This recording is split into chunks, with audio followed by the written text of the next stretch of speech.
হয়ে যায়, কায়েম হয়ে যায়, তাহলে সাদাবাজি বন্ধ হয়ে যাবে।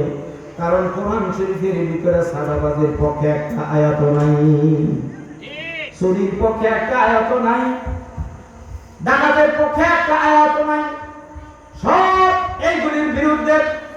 অতএব যারা ডাকাতি করে, যারা চুরি করে, যারা সাদাবাজি করে, এরাই সত্যিকারের রাজনীতি করতে মৌলবীদেরকে বাধা দেয়। ঠিক কিনা ধরে বলে? কারণ এরা ভালো করে জানে মৌলবীরা যদি ক্ষমতায় যায় তাহলে কোরআন অনুযায়ী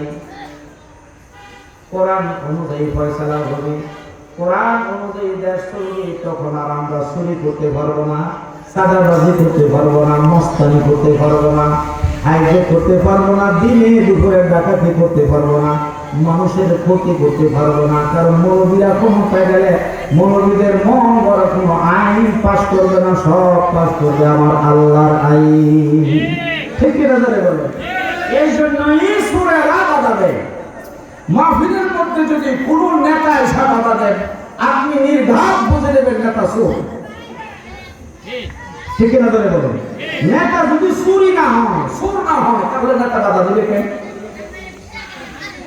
আমার নবী রাজনীতি করেছেন, অতএব আমরাও করব।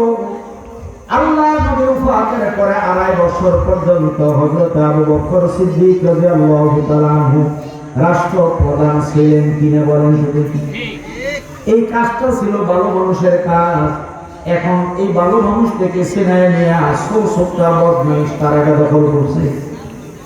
এখন এমন এক পরিবেশ সৃষ্টি হয়েছে, কোন মৌলবী যদি দাঁড়ায় বোর্ডের মধ্যে মেম্বারে বা চেয়ারম্যান, তো অনেকে মন্তব্য করে হুজুরে দাঁড়াইছে কে, এলে কি আর বম চুরি করতে হবে?